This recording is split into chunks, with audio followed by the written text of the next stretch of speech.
आप सभी श्रोतागणों का एक बार फिर से स्वागत है मेरे चैनल रागनी सिंह में। आइए सुनते हैं मालती जोशी जी की कहानी प्रॉब्लम चाइल्ड।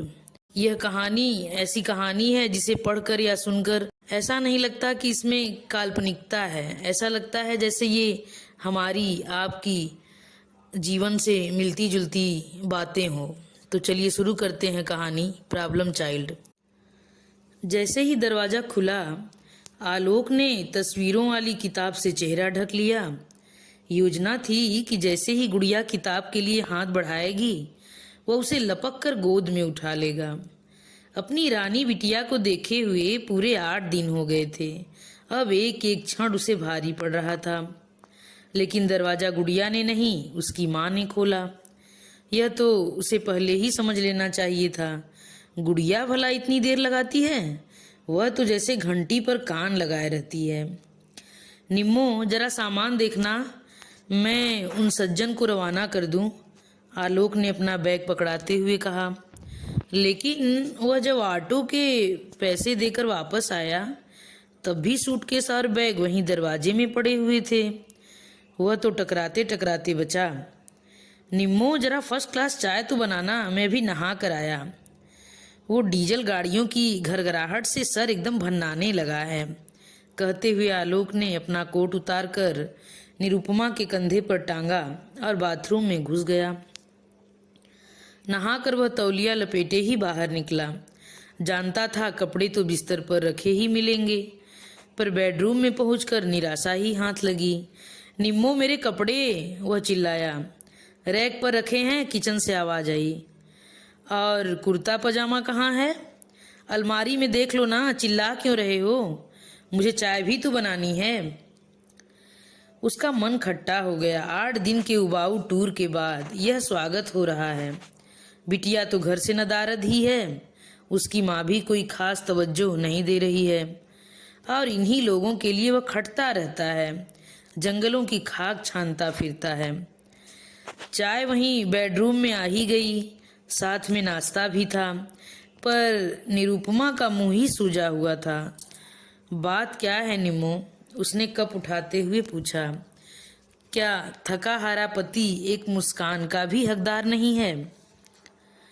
तुम हारे थके हो तो क्या मैं यहाँ फूलों की सेज पर लेटी हुई थी? कोफ्त हो आई उसे। अजीब औरत है, जब देखो पारा चढ़ा ही रहता है। सीधे मुंह बात करना तो जैसे जानती ही नहीं। और वह साहबजादी, उसका तो पैर ही घर में नहीं टिकता है, बस मटर गश्ती करती रहती है। वह तो यात्रा के दौरान भी उसे नहीं भूलता। जहाँ जो चीज अच्छी लगती है ले लेता है। पर इन महारानी जी को बाप की परवाह भी है, बस खेलने से ही फुर्सत नहीं है। चाय से निबटकर उसने 8 दिन के अखबारों का गट्ठर उठाया और सोफे पर पसरते हुए पूछा। वो लक्ष्मी जी कहाँ हैं? कौन? वही तुम्हारी कन्या। गई होंगी कहीं, उसका क्या एक ठिकाना है? उसके चाहे जितने भी ठिकाने हो, तुम्हें मालूम तो होने चाहिए। आखिर माँ हो तुम उसकी। हाँ, मैं माँ हूँ, इसलिए मुझे ही सब खोज खबर रखनी चाहिए। तुम्हारा कोई कर्तव्य नहीं है। पढ़ाई करवाऊं तो मैं, तैयार करूं तो मैं, स्कूल छोड़ने जाऊं तो मैं। तो तुम्हारा मतलब है अब मैं नौकरी छोड़कर बेबी सिटिंग शुरू कर दूं? अजीब अहमक हो। हाँ हाँ, मैं तो हूं ही बुरी। तुम इसी तरह हमेशा मुझे जलील करते रहते हो, तभी तो वो मुझे घास नहीं डालती, एक बात नहीं सुनती है मेरी। कुछ कहने जाओ तो ये देखो। और निरुपमा ने अपना हाथ उसके आगे कर दिया। आलोक ने देखा, कलाई पर दांत के गोल गोल निशान थे। खून रिस रिस कर उन पर जम गया था। यह क्या हुआ? काटा है तुम्हारी लाडली ने? क्या बात करती हो? तो क्या मैं झूठ कह रही हूँ? निरुपमा ने कहा, और इतनी देर से बधी हुई रुलाई एकदम फूट पड़ी। आश्चर्य में डूबा आलोक उसका माथा सहलाता रहा। सिसकियों के बीच में उसने बताया कि इस बार टर्मिनल में गुड़िया बहुत पीछे रह गई है। रिपोर्ट बुक पर गंदे रिमार्क आए हैं, इसलिए जरा सा डांट दिया तो बस। और निरुपमा फिर सिसकने लगी। दर्द शायद इस अप्रत्याशित अपमान का ही ज्यादा था। गुड़िया ने भी तो कमाल कर दिया। तभी महारानी जी मुंह छिपाकर कहीं दुबक गई हैं। इस पर कुछ लगाया? निरुपमा ने न में सिर हिलाया दिया। कमाल करती हो, कम से कम डिटाल से तो धो लिया होता। चलो डॉक्टर के यहाँ चलते हैं, कहीं सेप्टिक हो गया तो लेने के देने पड़ जाएंगे। डॉक्टर से क्या कहेंगे, वो सब वहीं चलकर सोचेंगे। चलो तैयार हो जाओ। लेकिन घर से निकलने के बाद उसे खुद ही अपने फैमिली डॉक्टर के यहाँ जाते हुए शर्म आने लगी। वह दूर आनंद नगर तक चला गया और एक अच्छा सा बोर्ड देखकर गाड़ी रोक दी। डॉक्टर काफ़ी बुजुर्ग थे। बिना कुछ किए थोड़ी देर तक जख्म को देखते रहे। आलोक से प्रतीक्षा सहन नहीं हुई। उसने आखिर बता ही दिया, बच्ची ने काट लिया था। इट्स ऑल राइट, एक STS लगा देते हैं फॉर सेफ्टी। उन्होंने इंजेक्शन लगाया, ड्रेसिंग भी की, फिर पर्चे पर गोलियां भी लिख कर दी। फीस देकर वे लोग चलने को ही थे कि डॉक्टर ने कहा, 1 मिनट रुकेंगे? वे लोग रुक गए। अपने इलाज की फीस तो मुझे मिल गई, पर एक सलाह मैं आपको मुफ्त में दूंगा। मेरा विश्वास है कि मेरी बुजुर्गी का लिहाज करके आप सुन लेंगे। उन्होंने एक बार दोनों को भरपूर नज़र से देखा, फिर बोले, देखिए, बच्चा कभी इतनी बुरी तरह से रिटेलिएट नहीं करता unless he is hurt badly and deeply. Let it not happen again. शर्म के मारे दोनों से सिर उठाते नहीं बना। वे उसी तरह सिर झुकाए दुकान से बाहर आ गए। धन्यवाद कहने तक का उनमें हौसला न रहा। पूरे रात दोनों खामोश बने रहे। घर में पांव देते ही निरुपमा ने अपना गुबार उतारा। अच्छे डॉक्टर के यहाँ ले गए तुम मुझे। बसंती आकर लौट गई है, अब बैठकर बर्तन घिसने होंगे। कोई ज़रूरत नहीं है, दूसरे निकाल लो, या फिर मैं अभी होटल से आता हूँ। ज़रूर ले आओ, पैसे पेड़ पर ही तो फलते हैं। 50 रुपए उस बुढ़ऊ ने झटक लिए। हर बार पैसे की बातें क्यों ले आती हो? मैं तो तुम्हारा ख्याल करके ही कह रहा था। हाथ में वैसे ही तकलीफ है। पति की व्यग्रता देखकर निरुपमा भी तरल हो आई। अरे ऐसा बनाना ही क्या है, तुम्हारे लिए 4 फुलके उतार लूंगी बस। सुबह का सारा खाना वैसे ही पड़ा है। क्यों? कहते हुए आलोक ने पहली बार डाइनिंग टेबल की ओर देखा। सचमुच खाना सब वैसे ही रखा हुआ था। 2 परसी हुई थालियां भी ज्यों की त्यों रखी हुई थीं।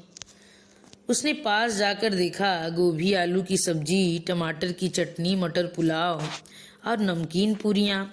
वाह, यह तो गुड़िया की फरमाइशी डिशेज थीं।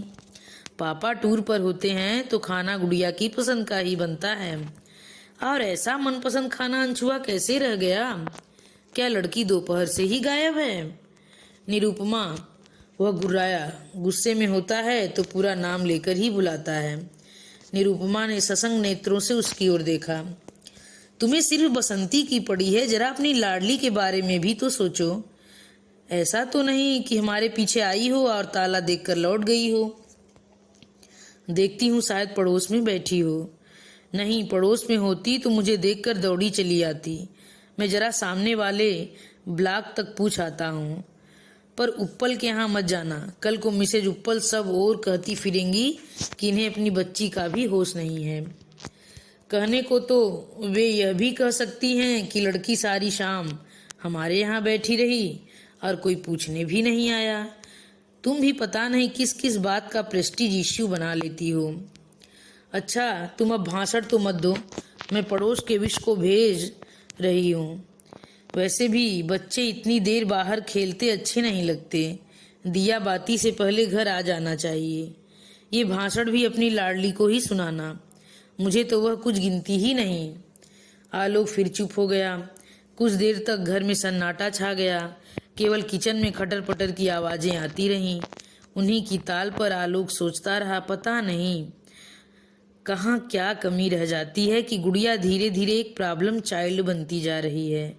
और गुड़िया ही क्यों, उसके भाइयों के, बहन के सभी बच्चे इसी तरह समस्या बनते जा रहे हैं। बड़ी माँ तो अक्सर कहती भी हैं, धन्य हो तुम लोग और तुम्हारे ये बच्चे। हमारे अगर ऐसे होते तो हम तो सचमुच पागल हो जाते। एक एक दो दो तो निभ भी रहा है। उसे अपना बचपन याद हो आया। सच कितने बच्चे थे घर में, माँ के 5, बड़ी माँ के 7। बुआ लोग आती थी तो उनके भी जुड़ जाते थे, पर कहीं कोई बवाल नहीं होता था। माँ बड़ी लड़कियों को साथ लेकर खाना बना देती। बड़ी माँ सबको अपने सामने गोलाकार पंक्ति में बिठाकर खिला देती। तीज त्योहार छोड़कर रोज तो वही मेनू रहता, दाल भात सब्जी रोटी अचार की एक आध फाँक साथ में। नाश्ते का तो कोई झंझट ही नहीं था।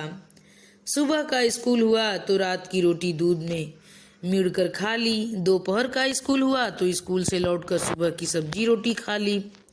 माँ को फुर्सत हुई तो उसी रोटी को तवे पर घी डालकर करारा सेक देती थी। कपड़े साल में 2 बार बनते थे, या फिर किसी की शादी पर। फालतू लाड़ दुलार के लिए न किसी के पास समय था, न वैसा रिवाज ही था। फिर भी कभी किसी बच्चे ने माँ को इस बुरी तरह से काटा हो, ऐसा नहीं सुना गया। काटना तो बहुत दूर की बात है, बड़ों के सामने ऊंची आवाज में बोलने तक का ताव न था। अब तो इतनी सुख सुविधा है, इसके बावजूद भी सब कुछ जैसे उलट पुलट हो गया है। घड़ी ने 7 बजाए तो उसने आदत के अनुसार प्रादेशिक समाचारों के लिए रेडियो खोला, फिर तुरंत ही बंद कर दिया। एक बार टीवी लगाकर देखा पर मज़ा नहीं आया। वह उठकर चहलकदमी करने लगा, तभी एहसास हुआ कि घर में एकदम सन्नाटा है। अब तो किचन से भी आवाज़ें नहीं आ रही थीं, पर हाँ, कहीं से दबी दबी सी सिसकियाँ सुनाई दे रही थीं। उसने पर्दा हटाकर देखा, डाइनिंग टेबल का नज़ारा बदला हुआ था। सुबह की थालियाँ उठ गई थीं, खाना नए सिरे से लगा दिया गया था और सजी संवरी मेज पर सिर रखकर निरुपमा सिसक रही थी। निम्मो, उसने अपनी पत्नी के बालों में प्यार से हाथ फेरते हुए पुकारा।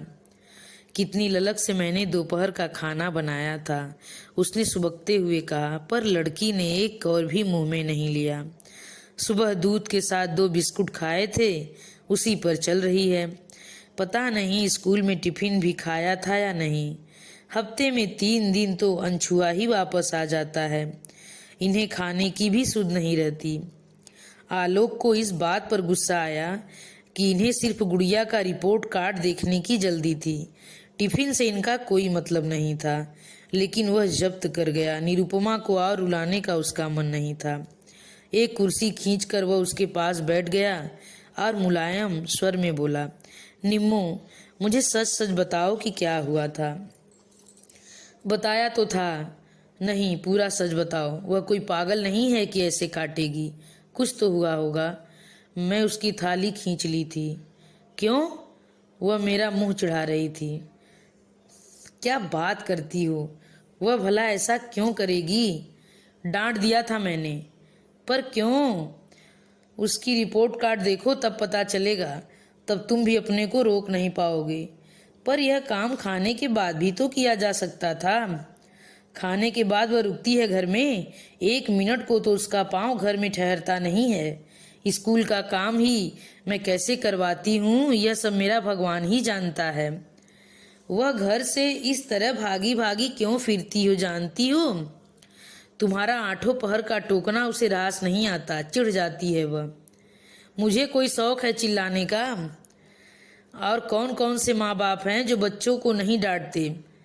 कभी कभार घर में रहा करो तो पता चलेगा कि कितना सिर खपाना पड़ता है। तुम अपनी महत्वाकांक्षाओं में थोड़ी ढील दे दो तो सारी मुश्किलें आसान हो जाएंगी। पर यह बात कभी तुम्हारी समझ में आती ही नहीं है। भाई, बच्चा भी तो अपने सामर्थ्य के अनुसार ही पढ़ेगा। बुद्धि कोई ऊपर से थोपी नहीं जाती। आखिर विद्या बुद्धि भी तो उसने हमसे ही विरासत में पाई है। तुम्हारी तो मैं नहीं जानता, पर मैं तो कभी टॉपर नहीं रहा। हमेशा 2nd डिवीजन में ही पास होता रहा हूँ। लेकिन तुम्हें हमें इतना अच्छा स्कूल भी तो नहीं मिला। न हमारे ज़माने में ऐसे स्कूल थे, न हमारे माँ बाप के पास इतना पैसा था। इनके भाग्य से सब कुछ जुट गया है तो इन्हें कद्र नहीं है। सच कहती हूँ, हर महीने फीस जमा कराते हुए कलेजे में आग लग जाती है। लूटते हैं बस। महंगे स्कूल में पढ़ने की जिद उसने तो नहीं की थी निम्मो, यह तो हमारा हट था, हमारा शौक है। हमें जो नहीं मिला वह हम अपने बच्चों को देना चाहते हैं। अपनी अतृप्त आकांक्षाओं का बोझ हम बच्ची। अब तुमने फिर भाषणबाजी शुरू कर दी। अच्छा रहने दो, पर सीधी साधी भाषा में एक बात कहूँ, स्कूल कितना भी महंगा हो, क्लास के सब बच्चे तो फर्स्ट नहीं आ सकते। फर्स्ट तो एक ही आएगा, फर्स्ट न सही पर 35th ये भी कोई रैंक होती है। छी, मुझे तो किसी को बताते हुए शर्म आएगी। तो तुम्हारा गुस्सा शायद इसलिए है कि अब तुम्हें अपनी सहेलियों के सामने नीचा दिखना पड़ेगा। उनकी तरह तुम डींग नहीं हाँक सकोगी। जरूर तुमने कपूर के बाबी का या मेहता की सुमन का जिक्र किया होगा, तभी तो वह इतनी चिढ़ गई होगी। निरुपमा का चेहरा फिर तमतमाने लगा था। तभी दरवाजे की घंटी बजी। आलोक ने लपक कर दरवाजा खोला, पर अफसोस, सामने वाजपेयी जी की उर्मिला खड़ी थी। उसे देखकर ही याद आया कि आज बुधवार है और 8 बजने ही वाले हैं। नमस्ते भाई साहब। नमस्ते। आलोक ने बेमन से प्रति नमस्कार किया। आज आपको दरवाजा खोलना पड़ा? गुड़िया कहाँ है? पढ़ रही है क्या? सहेली के यहाँ बर्थडे पार्टी में गई है। आलोक अवाक रह गया। निरुपमा ने कितनी जल्दी और कितने सहज भाव से उत्तर गढ़ लिया था।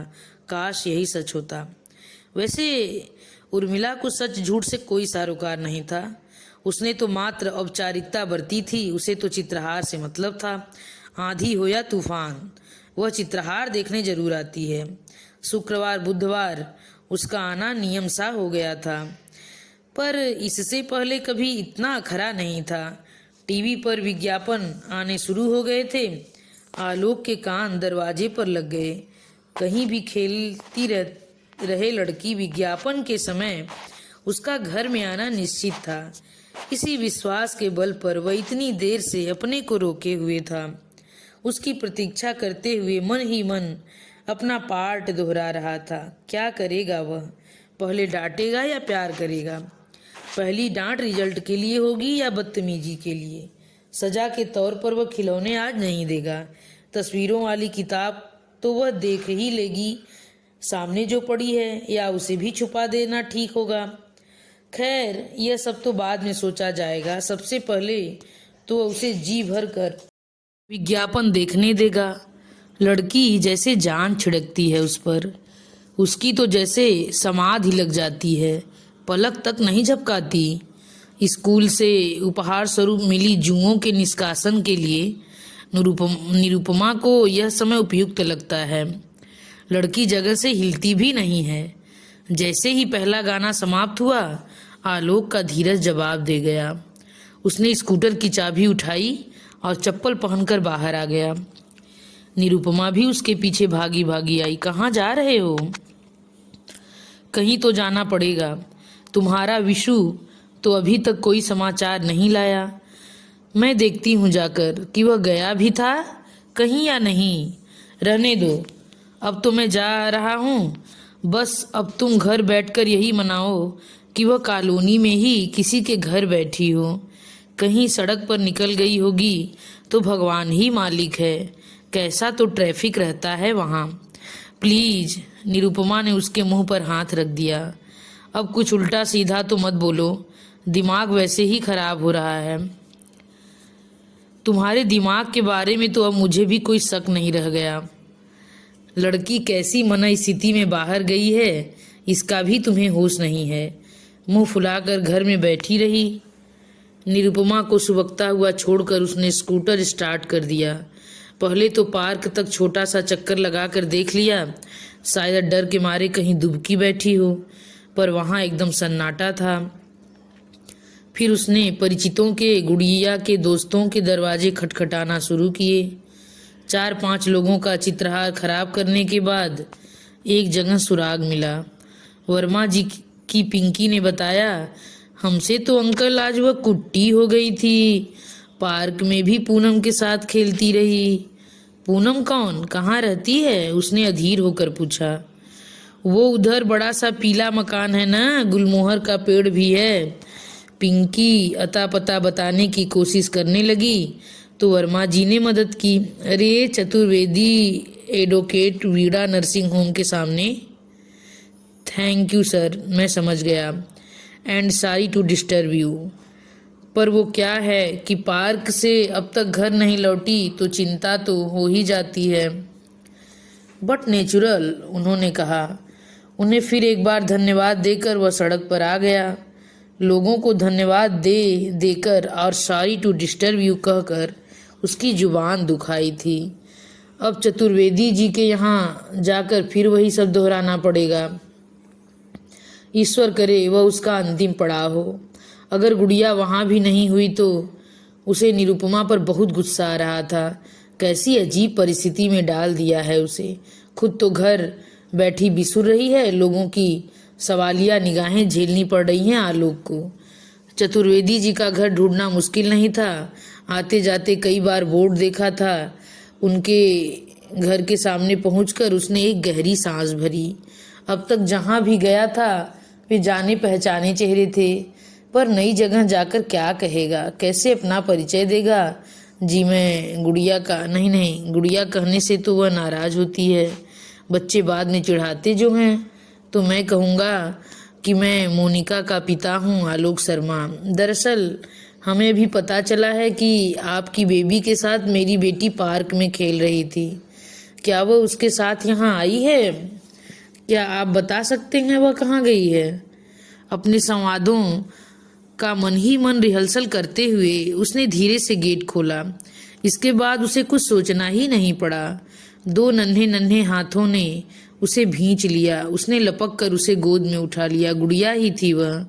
उसने स्कूटर की आवाज पहचान कर दौड़ी चली आई थी। उसने देखा वह स्कूल यूनिफॉर्म में ही थी। आलोक समझ गया पहली झड़प तो इसी बात पर हुई होगी। स्कूल से लौटते हुए भूख से बेहाल हो जाती है लड़की। कपड़े बदलना, जूता बस्ता ठिकाने पर रखना, हाथ मुंह धोना, सब उसे पहाड़ सा लगने लगता है।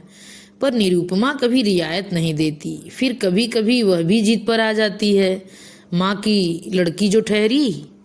गुड़िया का इस तरह सामने आ जाना इतना अप्रत्याशित था कि राहत का एहसास करने में भी कुछ वक्त लगा। फिर तो जैसे खुशी का ज्वार उमड़ पड़ा। उसे बार बार चूमते हुए वह कहने लगा, कहाँ रह गई थी मेरी रानी? पता है मम्मी कितना परेशान हो रही हैं।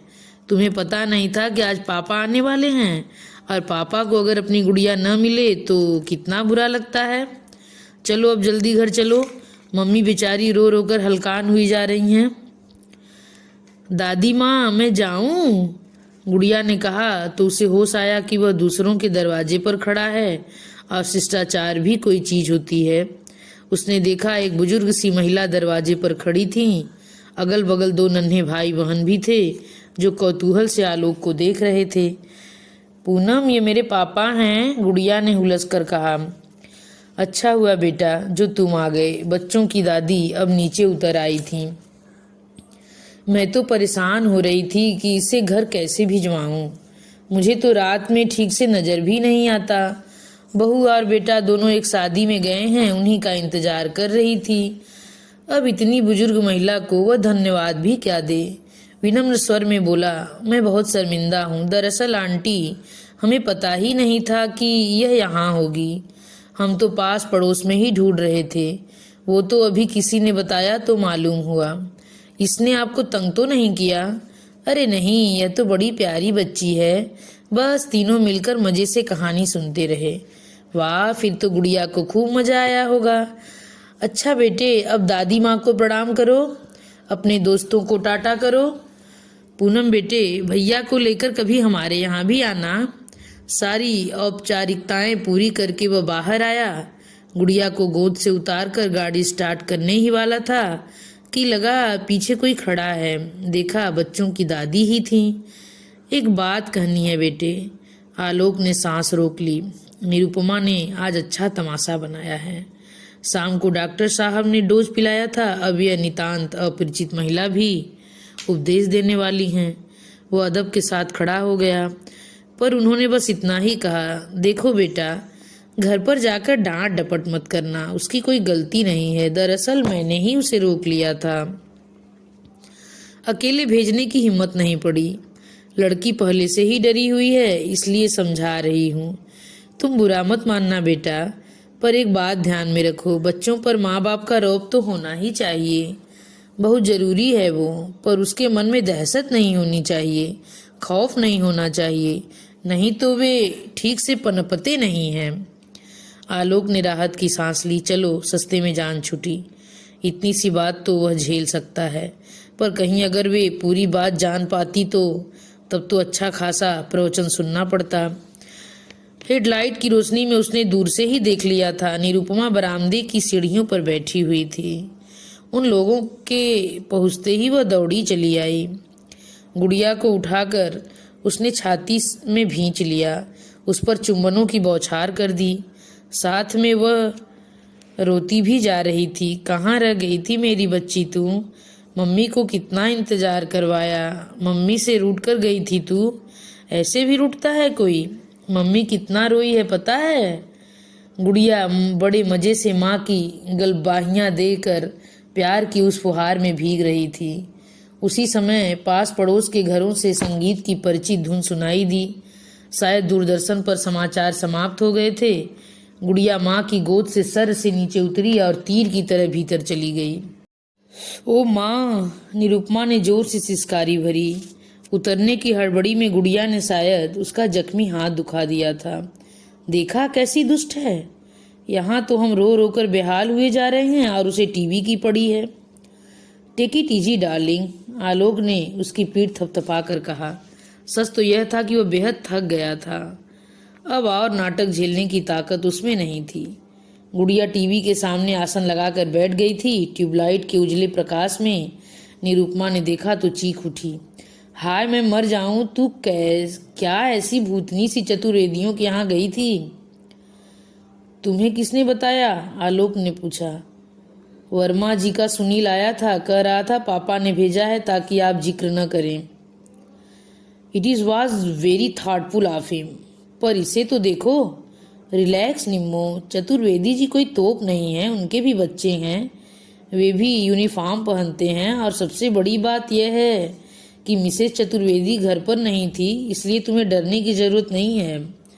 बस आप फटाफट खाना लगाओ, भूख से दम निकला जा रहा है। बस अभी गर्म करके ला रही हूँ, तब तक इससे कहो कपड़े बदल ले। बदल लेगी भाई, और एक दिन नहीं भी बदले गए तो कोई आसमान नहीं टूट जाएगा। गुड़िया रानी, विज्ञापन खत्म होते ही तुम उठोगी और वॉश बेसिन पर जाओगी। कपड़े नहीं बदलोगी तो चलेगा, पर हाथ तो धोने पड़ेंगे। गंदे हाथों से कोई खाना थोड़े ही खाता है। पापा मैं खाना नहीं खाऊंगी। क्यों बेटा, इस तरह भी रूठता है कोई? मैंने है ना पूनम के यहाँ खा लिया था। क्या?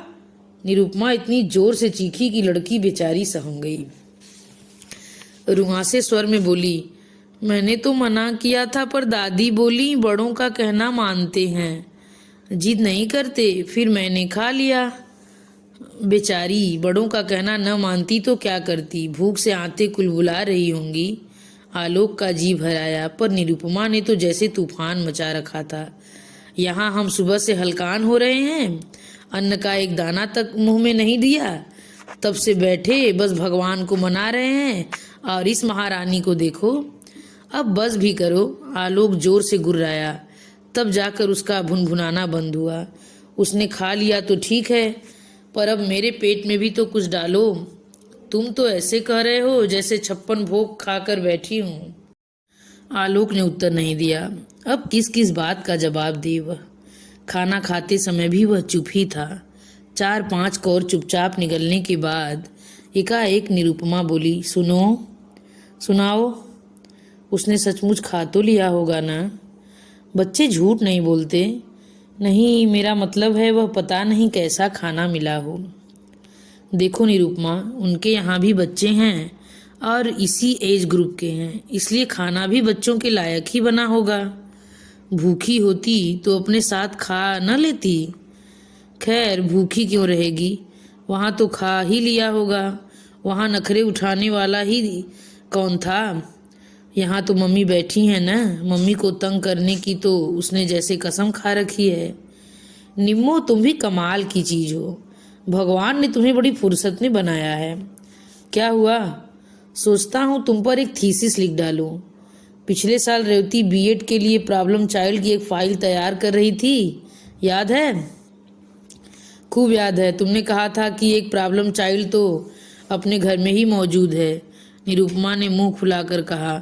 उसका गुस्सा अब तक ताजा था। अरे वह तो यूं ही मजाक किया था, पर अब एक बात सीरियसली सोच रहा हूँ कि प्रॉब्लमेटिक मदर्स पर रिसर्च कर डालूं। सच, तुमसे अच्छा नमूना तो मिल ही नहीं सकता।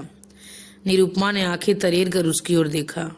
वह उसी तरह शरारती मुस्कान फेंकता हुआ हाथ धोने चला गया। लौट कर देखा, गुड़िया सोफे पर ही लुढ़क गई है। अरे यह तो सो गई। कौन सी नई बात है? सुनो, मैं बिस्तर ठीक कर रही हूँ, तुम उसे ले आओ। यह भी रोज का कार्यक्रम था। गुड़िया को सुलाकर आलोक भी एक पत्रिका लेकर बगल में लेट गया। निरुपमा ने धीरे से गुड़िया के बालों से क्लिप निकाले, हौले से जूते और मोजे उतारे, फिर बड़ी तरकीब से दिन भर का बासी और मुचड़ा हुआ यूनिफॉर्म उतारा। गुड़िया नींद में कुनमुनाती रही, फिर सो गई। इसके बाद निरुपमा क्रीम ले आई और गुड़िया के चेहरे पर, हाथ पैरों पर मलती रही।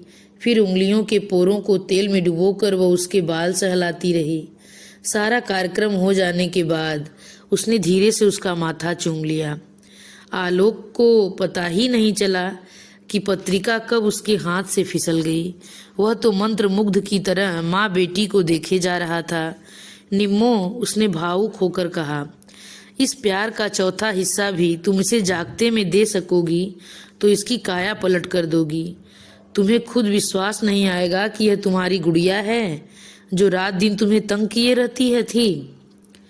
निरुपमा ने एक बार पति की ओर देखा और सपाट स्वर में बोली, वो प्यार व्यार तो ठीक है, पर होमवर्क का तो आज कुंडा ही हो गया ना। सुबह देखो स्कूल जाते समय कैसा महाभारत मचेगा, और कल नहीं गई तो मुझे झक मार कर अड़ोस पड़ोस में कॉपी मांगने जाना पड़ेगा, नहीं तो परसों का होमवर्क भी गोल हो जाएगा। आलोक सिर पकड़कर बैठ गया था। इसी के साथ यह कहानी समाप्त होती है। धन्यवाद। अगर यह कहानी आप लोगों को पसंद आए तो कृपया मेरे चैनल को सब्सक्राइब, लाइक करना मत भूलिएगा।